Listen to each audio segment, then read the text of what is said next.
Hello everybody and welcome to my YouTube channel. I of course am just another heavy metal maniac, and today I am doing another discography ranking. Today I am going to be going over all 8 studio albums from none other than one of the pioneers of doom metal, one of my personal favorite bands of all time, Trouble.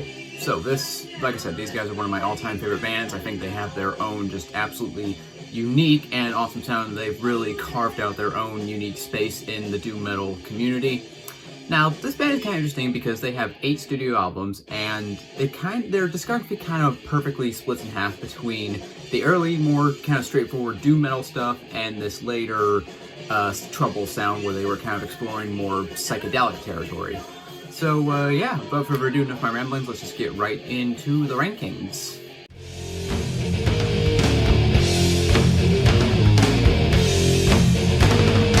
So of course we are starting at last place, so my number 8 choice is The Distortion Field, released in 2013. So this is their only album to not feature vocalist Eric Wagner, because he had left the band previously and he would unfortunately pass away in 2021.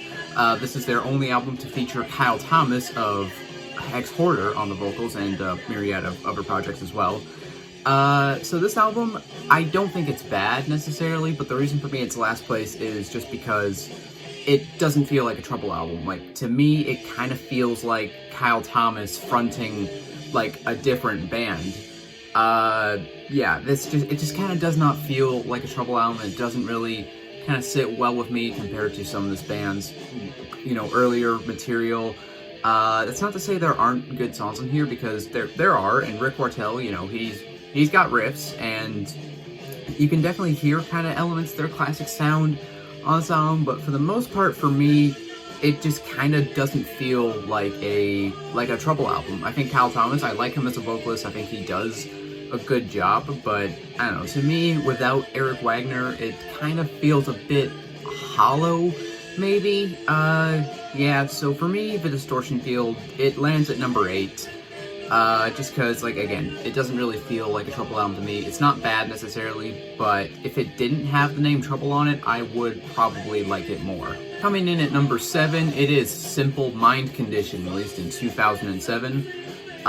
This album is, I don't think it's bad, again. I don't think Trouble really have ever put out a bad album. But this is kind of just a bit of a more kind of mediocre one, in my opinion. It doesn't sound like they were, like, super inspired when they made this album. Like, it kind of just sounds like they were kind of just, like, you know, in the studio kind of hammering out riffs and stuff, and they were just like, okay, yeah, that sounds good. Okay, let's just get in there and, you know, get this over with, guys. Eric Wagner, this was obviously his last album with the band.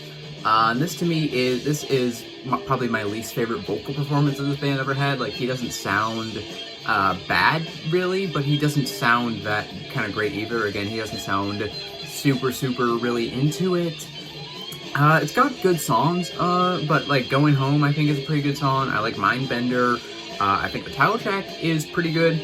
But yeah, Simple Mind Condition, this is, to me, it's just kind of it's a decent but not a very strong album in my opinion, and they have way better albums than this. So yeah, for me, Simple Mind Condition, it's not dead last on my list, but it is second to last. So my number 6 choice is Plastic Green Head, released in 1995.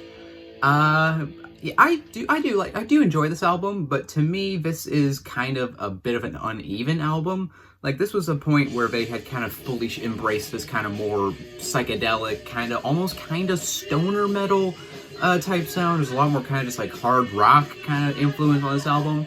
I'd also say that it feels like they were kind of embracing a lot more more alternative influences on this album. Like, there's kind of stuff in here that honestly reminds me of like Alice in Chains or like Soundgarden at certain points, so I feel like maybe a bit of grunge kind of crept into this album. There's also like a lot more kind of like 60s pop influence on here. Like, they actually do 2 covers on here. They do a cover of a Beatles song, Tomorrow Never Knows, and they also do a cover of a Porpoise song, which was a song by the Monkees. And honestly, I actually really like the cover of Porpoise song. I think they did a really good job on it, and I honestly think that's one of my favorite songs on this album. There's other songs I think are good too. Like, I think the title track is pretty good. The Eye, I think, is pretty decent. Opium Eater has kind of got those like kind of big, kind of Alice in Chainsy vibes that I mentioned earlier. I will say there were some moments on here where it just kind of didn't always land for me. Like honestly, the cover of Tomorrow Never Knows, like, just kind of was like, yeah, in my opinion. I'm not even really a fan of the Beatles to begin with, but that cover just kind of is just whatever. So yeah, this is, again, like I said, it's a bit of an uneven album in my opinion, but I don't think it's bad. There are some really good songs on here in my opinion. But yeah, so Plastic Green Head, it lands for me at number 6. So coming in at number 5, it is Manic Frustration, released in 1992. This was the album where they really kind of started to embrace kind of their psychedelic sound. This album is not even really kind of doomy necessarily. Like, most of these songs are kind of faster, which isn't, again, speed is not something you would normally associate with doom metal. So yeah, this is definitely a different sounding album compared to the stuff that came out before. And while I do like the albums that came out before this one more, I really like this album. I think this album is honestly really good. This is definitely my favorite of the kind of more psychedelic era, and there's some awesome songs on here in my opinion. Like Tragedy Man, I think is a really good song. Memories Garden, I like the title track a lot. Hello Strawberry Skies, Mr. White. Yeah, and the lyrics are also kind of more, you know, just about drugs pretty much, like, because obviously this band started off as pretty much more of a Christian band, and, you know, they talked about things like kind of Christianity and life, death, society, all that kind of stuff. Most of the songs on this album, as far as I can tell, are just about tripping out and doing drugs and stuff. Like, yeah. So yeah, I don't have a problem with the lyrical shift, but that's just it's just, you know, just an observation. So I do really like this album. This, like I said, this is my favorite of their more psychedelic era. I don't like it as much as their more doom-laden stuff, but this is still a really good album in my opinion. I also really like the album cover too. I don't know, I think it's kind of got that cool kind of 60s psychedelic feel to it. I don't know, I think it's a really cool album cover. So yeah, Manic Frustration for me, it lands at number 5. I do really like it, but there's a few albums that I think are definitely better. So taking the number 4 spot on my list, it is Run to the Light, released in 1987. Alright, so now we've gotten away from all the kind of weird, trippy, psychedelic stuff that the band has done, and now we're going to be talking about all the classic shit that I think everybody loves from this band, the classic doom stuff. And Run to the Light, this is an awesome album in my opinion. I really, really like this album. There's some really kind of cool use of synths on this album. Like, they're not like super prevalent, but when they're utilizing a couple different tracks, I think they are really, really cool. And some of my favorite Trouble songs are on this album, like The Misery Shows, Thinking of the Past. I really like the title track, is awesome. Peace of Mind, Born in a Prison. And they also do a Beatles cover on this album. They do a cover of Come Together, which I've actually talked about in my video all about cover songs that are better than the original, because I really love that cover. I think it's awesome. Far better than the original in my opinion. Again, not a Beatles fan, sorry. But yeah, this is a really, really amazing album in my opinion. Like, I love, pretty much every song on here. I will say that I don't really think the production on this album is as good as some of the other earlier stuff. Like, it's not as clear, really, I guess, in my opinion. I don't think the production is really bad, but it's not as, it's not as strong production-wise as some of their earlier, more doom stuff. But this is still, like, a phenomenal album, in my opinion, and I would highly, highly recommend it if you've never heard it. I recommend, like, you know, listen to all these albums, of course, so form your own opinion, but like, the early doom stuff, if you have not heard, if you've not heard the first 4 albums by this band, what are you doing with your life? Coming in at number 3, it is their self-titled album, released in 1990. So this is kind of interesting because their first album was originally, their self-titled album was originally known as Trouble, but then kind of somewhere down the line, it was the name that was changed to Psalm 9. So yeah, now they have, this album came out in 1990, that is their 4th album, is their self-titled album. I don't know what it is. I don't find it kind of a weird thing when bands have 2 self-titled albums. Like Saint Vitus also has 2 self-titled albums. It's like, why? Why would you do that? But anyways, I digress. Getting off topic here. This album is awesome. I love this album. You can maybe kind of hear the later more psychedelic stuff. You can kind of hear the roots of it on this album. There's kind of a bit more stonery psychedelic stuff on here, but this is still very much 100% doom metal in my opinion. And I love every song here. Like, At the End of My Days is a great opener and one of my favorite Trouble songs. Psychotic Reaction is an amazing song. The Misery Shows, Act 2, R.I.P., Heaven on My Mind. Yeah, this is a phenomenal album in my opinion. I love the guitar tone of this album, and Eric Wagner, he is was one of my favorite vocalists in metal, honestly, and his vocal performance on this album is fucking phenomenal. Yeah, I do really love this album. I think this is kind of a good album to be kind of the self-titled album, because this is a really kind of good representation of Trouble's sound. Because again, you can hear the roots, kind of their more psychedelic stuff on this album, but it's not like the full-blown like Manic Frustrations, Plastic Green Heads. It's still doom metal, and I think it's just a wonderful album, and I would happily return to it. Again, not much else to say. The self-titled by Trouble, it's an amazing album in my opinion. So, coming in at number 2, it is their sophomore album, The Skull, released in 1985. I love this album. I think this album is honestly perfect. Like, I have zero gripes with this album at all. I love everything about it. I love the vocals. I love the production on it. I love the I love the the guitar tone of this album. Trouble is always great at having just heavy and amazing guitar tones, and the guitar tone on this album in particular is just chef's kiss. It's beautiful, honestly. And I love, again, every track on here. Like the first song, Pray for the Dead, I think is absolutely beautiful. Fear No Evil is amazing. The Wish, which is this kind of big 11-minute, almost kind of like opus of a song. I believe that's still the longest song that they've ever written. That's probably my favorite track on here, honestly. Like, The Wish, I think that is just an amazing song.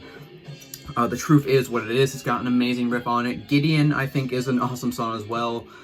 Yeah, like I said, this is a perfect album in my opinion. I really have zero gripes with this album. I could happily listen to this album over and over again and never be bored by it.